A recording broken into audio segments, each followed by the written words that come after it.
नमस्कार दोस्तों, स्वागत है आपका हमारे YouTube चैनल जीके ट्रैकर पे। देखिए फ्रेंड्स, आज की वीडियो में हम बात करेंगे जो हमारी एक सीरीज़ है Uttarakhand GK one liner series, जहां पे हम उत्तराखंड की जो विभिन्न वन लाइनर्स बुक्स आती हैं वहां से केवल सेलेक्टिव क्वेश्चन जो हमारे एग्ज़ाम के लिए ज़्यादा इंपॉर्टेंट है, ज़्यादा उनके चांसेस हैं एग्ज़ाम में आने की, उन क्वेश्चंस को हम यहाँ पे कवर करते हैं। इस सीरीज़ के प्रत्येक वीडियो में हम 50 क्वेश्चंस को देखते हैं। आज हमारा इस सीरीज़ का ये 12वां पार्ट है, यानी कि जो हमारे नंबर ऑफ क्वेश्चंस हैं आज हमारे 600 क्वेश्चन हमारे पहुंच जाएंगे। तो चलिए फ्रेंड्स, इस वीडियो को शुरू करते हैं। अगर आपने अभी तक प्रीवियस वीडियो नहीं देखे इस सीरीज़ के, आप प्लेलिस्ट में जाके उनको देख सकते हैं। साथ ही अन्य जो वीडियोज़ हैं वो भी आपको प्लेलिस्ट में मिल जाएंगी। चलिए शुरू करते हैं। आज का हमारा पहला प्रश्न है, भाटकोट गुफा कहाँ स्थित है? इसका सही आंसर है पिथौरागढ़। जो ये भाटकोट गुफा है ये आपके पिथौरागढ़ जनपद में स्थित है। नेक्स्ट है, रक्षा कृषि शोध संस्थान कहाँ स्थित है? रक्षा कृषि शोध संस्थान ये आपके कटारमल अल्मोड़ा जनपद में स्थित है। नेक्स्ट है, वर्ष 1938 में नरेंद्र शाह ने किसे टिहरी राज्य हाईकोर्ट का न्यायाधीश नियुक्त किया था? सही आंसर है बैरिस्टर मुकुंदी लाल। एक और क्वेश्चन यहां से आपका बनता है कि टिहरी में हाईकोर्ट की स्थापना किसने करी थी? ये 1938 में नरेंद्र शाह ने करी, और यहां पे जज किसको बनाया? मुकुंदी लाल को बनाया। नेक्स्ट है, चिंताहरण महादेव मंदिर कहाँ स्थित है? तो सही आंसर है चक्राता। जो ये चिंताहरण महादेव मंदिर है ये आपके चक्राता में स्थित है। चक्राता देहरादून जनपद में स्थित है। नेक्स्ट है, बालिनी देवी मंदिर, ये कहाँ है? तो ये भी आपके चक्राता में स्थित है। नेक्स्ट है, उत्तराखंड में राजस्व पुलिस व्यवस्था या पुलिस किसके समय में स्थापित हुई थी? तो जो ये राजस्व पुलिस है यहाँ किसके समय में गठित की गई? ये की गई हेनरी रैमजे के शासन काल में। आपको पता है उत्तराखंड के अंदर जो ये राजस्व पुलिस व्यवस्था है ये लागू की गई 1874 में, और 1874 में जो कुमाऊं का कमिश्नर था वो था हेनरी रैमजे। चलिए अगला क्वेश्चन देखते हैं। नेक्स्ट है, किस मंदिर में केवल धनुष बाण की पूजा होती है? तो वह मंदिर जहां पे केवल धनुष बाण की पूजा की जाती है वो है आपका ब्यान धूरा मंदिर, जो कि चंपावत जनपद में स्थित है। अगला क्वेश्चन है, मेलों या उत्सवों से लड़की को भगाकर शादी करने की प्रथा कौन सी थी? तो यह कहलाती है ओडाल प्रथा। ठीक है। नेक्स्ट है, गौरी उडियार कहाँ स्थित है? तो ये जो गौरी उडियार है ये आपके बागेश्वर जनपद में स्थित है। देखिए गुफा, उडियार, इनको लेके काफ़ी सारे प्रश्न एग्जाम में लगातार पूछे जाते रहे हैं, इसीलिए मैंने यहाँ पे इनको भी डाला है। चलिए अगला क्वेश्चन देखते हैं। ये सभी क्वेश्चन बिल्कुल सिलेक्टिव हैं और आपके एग्जाम में आने के इनके काफ़ी ज़्यादा चांसेस हैं। तो अगर आपको वीडियो पसंद आ रहा हो वीडियो को लाइक ज़रूर करें। चलिए आगे चलते हैं। नेक्स्ट है, शर्मन ओकले की किस पुस्तक में उत्तरायणी मेले का उल्लेख किया गया है? तो उत्तरायणी मेले का उल्लेख शर्मन ओकले ने अपनी एक किताब में किया है। उस किताब का नाम है होली हिमालय। ठीक है, तो किताब का नाम भी आपको याद रखना है। किसकी किताब है होली हिमालय? शर्मन ओकले की। यह किताब 1905 में लिखी गई और इसी किताब में शर्मन ओकले ने उत्तरायणी मेले का उल्लेख किया था। ठीक है, शर्मन ओकले की एक किताब और आपको ध्यान रखनी है, इसका नाम है हिमालयन फोकलोर। ठीक है, हिमालयन फोकलोर किसकी किताब है? यह भी शर्मन ओकले की है। 1935 में ये किताब आती है। इंपॉर्टेंट पॉइंट क्या है कि इस किताब को शर्मन ओकले और तारादत्त गैरोला इन दोनों ने लिखा है। तो दोनों का नाम आपको पूछा जा सकता है। हिमालयन फोकलोर किसकी किताब है? शर्मन ओकले और तारादत्त गैरोला की ये किताब है। नेक्स्ट है, झूठा मंदिर कहाँ स्थित है? तो झूठा मंदिर ये आपके चंपावत जिले में स्थित है। टनकपुर को बसाने का श्रेय किसे दिया जाता है? तो टनकपुर को जो बसाने का श्रेय जाता है यह मिस्टर टाल्क को दिया जाता है। ठीक है, मिस्टर टाल्क और इसका एक साथी था, हसी उसका नाम था। 1890 में ये टनकपुर पहुंचे और यहीं पर इन्होंने अपने अपने जो मकान थे, अपने बंगले थे, वो इन्होंने बनवाने शुरू करे थे। ठीक है, तो टनकपुर को बसाने का श्रेय किसको जाता है? मिस्टर टाल्क, और इसका साथी था हसी। नेक्स्ट है, मायावती आश्रम में धर्मार्थ अस्पताल की स्थापना कब होती है? तो मायावती आश्रम ये आपके चंपावत में है और यहाँ पर धर्मार्थ अस्पताल इसकी स्थापना 1903 में की गई। नेक्स्ट है खेती खान सूर्य मंदिर कहाँ स्थित है। तो सूर्य मंदिरों से लेके काफ़ी सारे प्रश्न भी पूछे जाते हैं। खेती खान सूर्य मंदिर ये आपके चंपावत में है और इसी मंदिर में दीप महोत्सव का आयोजन भी किया जाता है। आपको सीधा पूछेगा राज्य में किस जनपद में या किस मंदिर में दीप महोत्सव का आयोजन होता है, तो ये होता है आपका खेती खान सूर्य मंदिर में। बालेश्वर मंदिर को राष्ट्रीय धरोहर कब घोषित किया गया। यह घोषित किया गया 1952 में। ठीक है, बालेश्वर मंदिर आपका चंपावत में है। चंपावत का सबसे ज़्यादा सर्वोत्कृष्ट मंदिर भी कौन सा है, बालेश्वर मंदिर है, और इसको राष्ट्रीय धरोहर 1952 में घोषित किया गया। चंपावत में हर घर पूजे जाने वाले देवता कौन हैं, तो उनका नाम है एड़ी देवता। ठीक है, नेक्स्ट है एक और चीज़ यहाँ पे याद रखना, एड़ी देवता को धनुष बाण वाले देवता भी कहा जाता है। अगला प्रश्न है राज्य में न्यूनतम साक्षरता दर वाला जिला कौन सा है।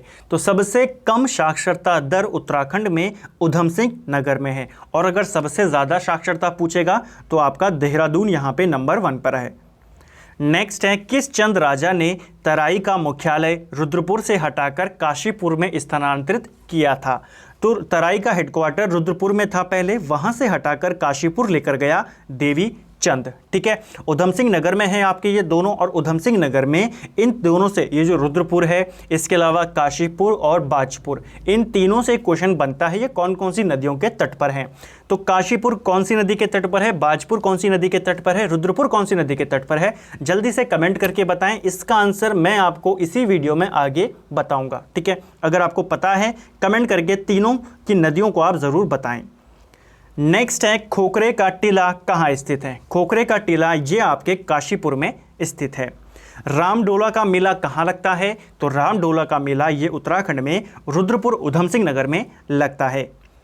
नेक्स्ट है राज्य के प्रथम भारोत्तोलक कौन थे। तो राज्य के जो पहले वेट लिफ्टर थे उनका नाम था केसी सिंह बाबा। ठीक है, ये उत्तराखंड के पहले वेट लिफ्टर थे। और एक और प्रश्न इनसे पेपर में पूछा गया था कि ये कहाँ से सांसद चुने गए। तो 2004 के लोकसभा चुनाव में ये नैनीताल से सांसद चुने गए थे। नेक्स्ट है किस भारोत्तोलक को स्ट्रॉन्ग मैन ऑफ इंडिया भी कहा जाता है। तो स्ट्रॉन्ग मैन ऑफ इंडिया ये कहा जाता है फैयाज अहमद अंसारी को। नेक्स्ट है खटीमा का पुराना नाम क्या है। तो खटीमा का जो पुराना नाम था ये था मकरपुर। दूध वाला कुआं ये कहाँ है, तो दूध वाला कुआं ये आपके उधम सिंह नगर में स्थित है। अगला प्रश्न है आपका चरण पादुका नामक स्थल कहाँ स्थित है। तो जो ये चरण पादुका नामक स्थल है ये आपके बद्रीनाथ धाम के निकट है, चमोली जनपद में ये स्थित है। गंगोत्री मंदिर का निर्माण किसने करवाया था। गंगोत्री मंदिर का निर्माण ये करवाया था जो गोरखा सूबेदार था अमर सिंह थापा, इसके द्वारा गंगोत्री मंदिर का निर्माण 1807 में करवाया गया और 1935 में इसका पुनरुद्धार करवाया गया। किसके द्वारा, राजा माधो सिंह के द्वारा। जयपुर के राजा थे राजा माधो सिंह ने 1935 में गंगोत्री मंदिर का जीर्णोद्धार करवाया, पुनर्निर्माण करवाया, और 1807 में इसका निर्माण किसने करवाया, अमर सिंह थापा ने। नेक्स्ट है गंगोत्री और यमुनोत्री पहुंचने वाला प्रथम अंग्रेज कौन था। तो गंगोत्री और यमुनोत्री पहुंचने वाला जो पहला अंग्रेज था उसका नाम था जे.बी. फ्रेजर। ठीक है, जे.बी. फ्रेजर 1816 में यहाँ पर पहुंचता है और यहाँ पहुंचने वाला ये पहला अंग्रेज था। ठीक है, एक और चीज़ आपको याद करनी है, अंग्रेज़ों ने, ये तो 1816 में पहुंचा, लेकिन अंग्रेज़ों ने 1808 में एक और व्यक्ति को यहाँ का सर्वेक्षण करने के लिए भेजा था, गंगा का स्रोत पता करने के लिए भेजा था। किसको भेजा था, कैप्टन रैपर को भेजा था। ठीक है, तो पूछा जाता है कि अंग्रेज़ रैपर ने किस वर्ष गढ़वाल का सर्वेक्षण किया था। इसने 1808 में किया था। ठीक है, और 1816 में कौन आया, जे.बी. फ्रेजर आया। नेक्स्ट है जिया रानी के बचपन का नाम क्या है। तो जिया रानी के बचपन का नाम था मौला देवी, ये आपको याद करना है। इसके अलावा जिया रानी को पिंगला या प्योला के नाम से भी जाना जाता है। जिया रानी को कुमाऊं में न्याय की देवी के रूप में पूजा जाता है। इसके अलावा इनको कुमाऊं की लक्ष्मीबाई भी कहते हैं। ठीक है, तो ये सभी उपनाम हैं किसके, जिया रानी के। बचपन का नाम है मौला देवी, और जो इन्होंने अपने प्राण इन्होंने त्यागे थे तो गौला नदी में ही इन्होंने अपने प्राण त्यागे थे। ठीक है, जिया रानी मेला भी लगता है नैनीताल में। जिया रानी मेला ये लगता है रानी बाग में। नेक्स्ट है जागेश्वर को पुराणों में क्या कहा गया है। जागेश्वर को पुराणों में हाटकेश्वर या नागेश्वर कहा गया है। अगला प्रश्न है जागेश्वर मंदिर कमेटी किस वर्ष गठित की गई। तो जागेश्वर मंदिर कमेटी का गठन ये 1914 में किया गया। अगला प्रश्न है जागेश्वर के पुरातत्व पर शोध ग्रंथ किसने लिखा था। तो जागेश्वर के पुरातत्व पर शोध ग्रंथ लिखा था MP जोशी ने। मढ़ का सूर्य मंदिर कहाँ स्थित है। तो ऊपर हमने खेती खान सूर्य मंदिर देखा जो कि चंपावत में है। यहाँ पर एक और सूर्य मंदिर है मढ़ का सूर्य मंदिर। तो मढ़ सूर्य मंदिर ये आपके पिथौरागढ़ डीडी हाट में स्थित है। ठीक है, अन्य कुछ जो सूर्य मंदिर हैं उत्तराखंड में वो हैं, उनको जान लेते हैं जल्दी से। एक आता है आपका कुलसारी सूर्य मंदिर। ठीक है, इनको आप नोट करते हुए जाना। सूर्य मंदिर को लेकर काफ़ी सारे प्रश्न पूछे जाते रहे हैं, कौन सा मंदिर कहाँ है। कुलसारी सूर्य मंदिर ये आपके चमोली जनपद में है। इसके अलावा एक और मंदिर है भटवाड़ी सूर्य मंदिर। तो भटवाड़ी सूर्य मंदिर ये आपके उत्तरकाशी में है। इसके अलावा मंजियाली सूर्य मंदिर ये कहाँ है। तो मंजियाली सूर्य मंदिर ये भी आपका उत्तरकाशी में स्थित है। ठीक है, और एक काफ़ी प्रसिद्ध है पलेठी का सूर्य मंदिर। पलेठी का सूर्य मंदिर ये आपके टिहरी गढ़वाल में स्थित है। नेक्स्ट है अल्मोड़ा के किस मंदिर से 14 नर्तकों का सुंदर चित्रण मिलता है। तो ये मिलता है हमें कसार देवी मंदिर से। देखिए कसार देवी मंदिर यह अल्मोड़ा में कश्यप चोटी के ऊपर स्थित है और यहीं से हमें 14 नर्तकों का चित्रण मिलता है। अगला है हाट कालिका देवी मंदिर की मूर्ति बनी है। हाट कालिका देवी यह आपके पिथौरागढ़ में है। ठीक है, और इनकी जो मुख्य मूर्ति यहाँ पे बनी है यह काले संगमरमर से बनी है। मीठा रीठा साहिब गुरुद्वारे का निर्माण कब हुआ था। तो मीठा रीठा साहिब ये कहाँ है आपका, ये चंपावत में है और यहाँ पे गुरुद्वारे का निर्माण 1960 में करवाया गया था। अगला है गर्जिया देवी को पहले क्या कहा जाता था। गर्जिया देवी मंदिर आपको पता है यह मंदिर आपके नैनीताल में स्थित है। गर्जिया देवी मंदिर ठीक है, रामनगर के निकट है, कोसी नदी के मध्य में ये मंदिर स्थित है और इनको पहले उपटा देवी कहा जाता था। यह जो मंदिर है गर्जिया देवी मंदिर यह पार्वती जी को समर्पित है। ठीक है, कहाँ पर है ये, तो ये आपके रामनगर के नज़दीक है यानी कि नैनीताल में है और कोसी नदी के बीच में स्थित है।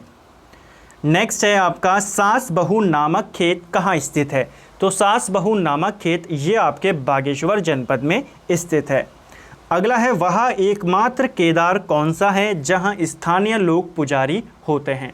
तो वह एकमात्र केदार जहाँ पे स्थानीय लोग पूजा करते हैं, पुजारी वही होते हैं, वो है आपका कल्पेश्वर नाथ।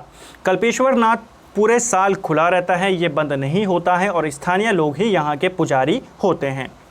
नेक्स्ट है उत्तरकाशी स्थित विश्वनाथ मंदिर का पुनर्निर्माण किसने करवाया था। तो उत्तरकाशी में जो विश्वनाथ मंदिर है इसका पुनर्निर्माण या जीर्णोद्धार किसने करवाया था, यह रानी खनेती ने करवाया था। रानी खनेती कौन थी, तो यह सुदर्शन शाह की पत्नी थी।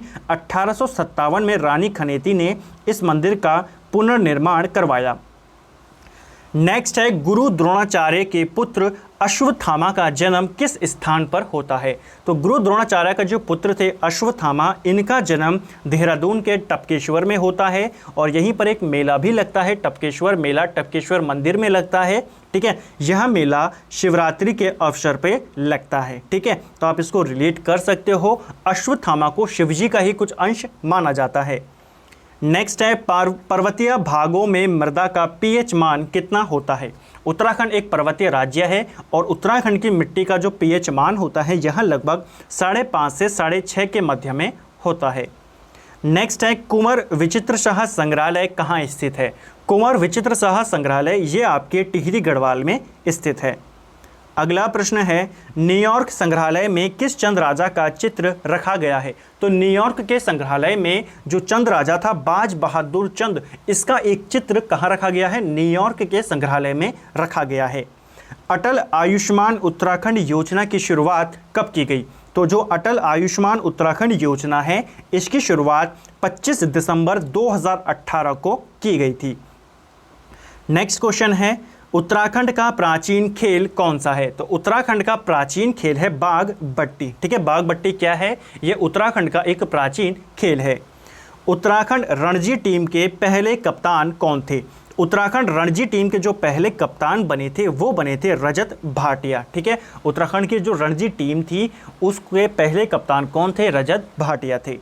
नेक्स्ट है जिम कॉर्बेट ऑफ कुमाऊं किसकी रचना है? तो जिम कॉर्बेट ऑफ कुमाऊं ये रचना है दुर्गाचरण काला की। ठीक है, इस पॉइंट को आपको याद करना है। एक और चीज़, दुर्गाचरण काला ने 2 किताबें और लिखी हैं। एक है memoirs of the Raj Kumaon, वो किताब किसकी है? दुर्गाचरण काला की। और एक और फेमस किताब इनकी हलसन साहिब ऑफ गढ़वाल। हलसन साहिब ऑफ गढ़वाल यह जीवनी है फ्रेडरिक विल्सन की और इसको लिखा है दुर्गाचरण काला ने। ठीक है, तो 3 किताबें आपको याद करनी है दुर्गाचरण काला की, काफ़ी फेमस किताबें हैं। जिम कॉर्बेट ऑफ कुमाऊं, इसके अलावा memoirs of the Raj Kumaon और इसके अलावा हलसन साहिब ऑफ द गढ़वाल। नेक्स्ट है मानवेंद्र शाह किस देश में भारत के राजदूत रहे थे? तो मानवेंद्र शाह आयरलैंड में भारत के राजदूत रहे थे। ठीक है, अगला प्रश्न है जागेश्वर में मारतोला आश्रम के संस्थापक कौन थे? तो देखिए, जागेश्वर में जो ये मारतोला आश्रम है इसकी स्थापना माधव आशीष ने करी थी। माधव आशीष को अंग्रेज संत भी कहा जाता है। आपको सीधा पूछेगा निम्न में से किस व्यक्ति को अंग्रेज संत भी कहते हैं? तो माधव आशीष को कहा जाता है और इन्होंने मारतोला आश्रम की स्थापना करी जागेश्वर धाम में। अगला है हिमालयन आर्ट पुस्तक किसकी है? तो हिमालयन आर्ट जो ये किताब है यह जीसी फ्रेंच के द्वारा लिखी गई है, ये आपको याद करना है। तो फ्रेंड्स, ये था हमारा Uttarakhand GK one liner series का हमारा 12वां पार्ट था। आप देख सकते हैं जो हमारे नंबर ऑफ़ क्वेश्चंस हैं 600 पार हम कर गए हैं। 600 से ज़्यादा क्वेश्चन हमारे कवर हो चुके हैं क्योंकि हर वीडियो में हम एक्स्ट्रा फैक्ट के साथ क्वेश्चन को कवर करते हैं। ऊपर मैंने आपको एक क्वेश्चन पूछा था कि जो काशीपुर है, रुद्रपुर है और बाजपुर है, ये कौन कौन सी नदियों के तट पर हैं? तो देखिए, जो ये काशीपुर है ये आपका ढेला नदी के तट पर स्थित है। ठीक है, काशीपुर। अगर बाजपुर की बात करें, बाजपुर आपका घूमा नदी या धूमा नदी के तट पर स्थित है। और अगर हम बात करते हैं रुद्रपुर की, तो रुद्रपुर आपका कल्याणी नदी के तट पर स्थित है। तो तीनों आपको याद करना है कौन किस नदी के तट पर स्थित है। तो फ्रेंड्स, अगर आपको ये वीडियो पसंद आया है, वीडियो को लाइक करें, शेयर करें, चैनल पर नए हो तो सब्सक्राइब करें और कम से कम हर दिन में आप कम से कम एक वीडियो का लिंक अपने सोशल मीडिया साइट्स पर ज़रूर डालें। इसके अलावा आप अन्य वीडियोस के लिए जहां पे हमारी परीक्षा वाणी की सीरीज़ चल रही है, ऑलरेडी हम परीक्षा वाणी टॉपिक वाइज कवर कर चुके हैं। अजय रावत बुक, राजेंद्र बलूदी जी की बुक, उनको भी हम कवर कर चुके हैं। उन सभी के नोट्स आपको प्लेलिस्ट में मिल जाएंगे, वहाँ से जाके आप उन वीडियोज़ को देख सकते हैं। Thank you friends.